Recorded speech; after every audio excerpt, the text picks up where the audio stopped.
Hello, aqui é a Vânia da Manage de English, mais uma semana para dar dicas de inglês. Hoje eu queria responder uma pergunta que uma aluna me fez e esse será o tema da aula de hoje. Por que é que eu tenho que aprender preposição? Semana passada eu falei de phrasal verb, que é o verbo mais uma preposição. E aí vem aquela coisa, ai que saco, por que eu preciso aprender preposição? Não dá para ficar sem isso? Não.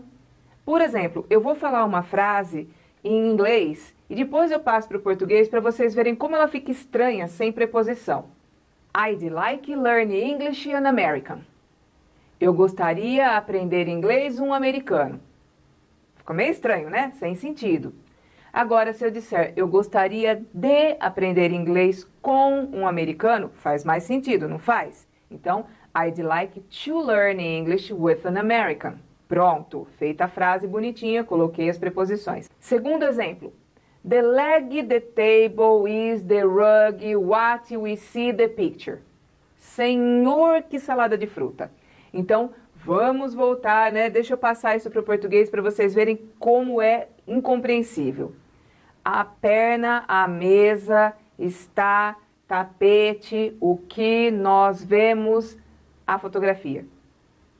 Eu quis dizer, na verdade, a perna da mesa está no tapete de acordo com o que nós vemos na fotografia. Então, the leg of the table is on the rug according to what we see in the picture. Aí tudo se uniu. Então, o que eu entendo?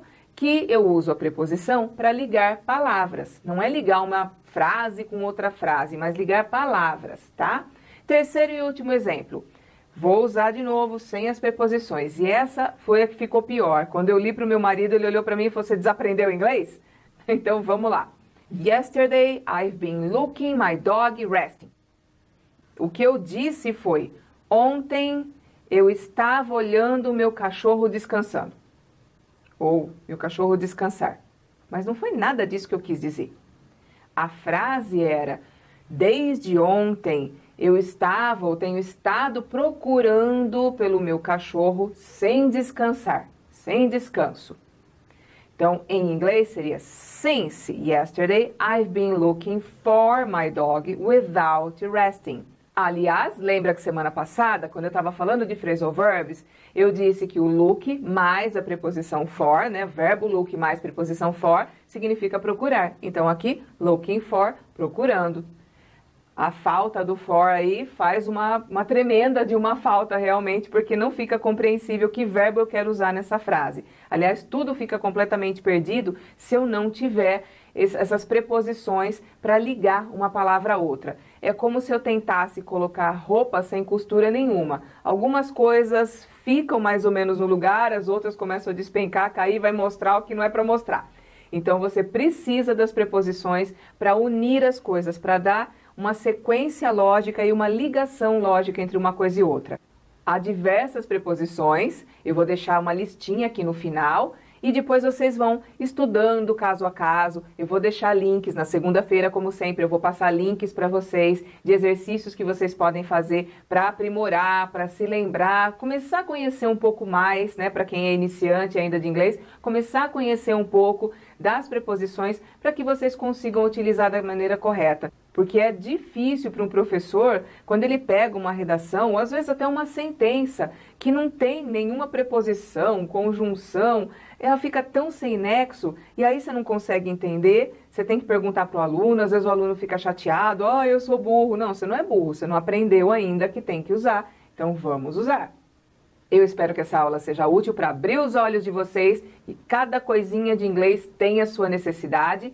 E essas pessoas que ficam falando, a gramática é só para gramático, aqui ó, você usa gramática no dia a dia, você só não percebe que está usando. E você vai ter que entender algumas coisinhas, já que é uma segunda língua e o adulto tem mania de perguntar tudo, mas por que eu tenho que aprender isso? Mas por que eu tenho que fazer aquilo? Mas se eu não entendo, eu não consigo fazer. Então, aí uma explicaçãozinha curtinha do que é e depois vocês vão ver isso mais na prática. Como que vocês vão ver isso na prática? Lendo muito. Leiam, leiam, leiam. Eu fico triste quando eu converso com algum aluno e eu indico alguma coisa para ler, até de acordo com as coisas que a pessoa gosta, os assuntos de interesse dela, e ela olha para mim e fala, ai, detesto ler. Geralmente essas que detestam ler falam muito mal português e têm dificuldade para aprender uma segunda língua também. Lógico, não aprendeu nem a primeira direito. E por quê?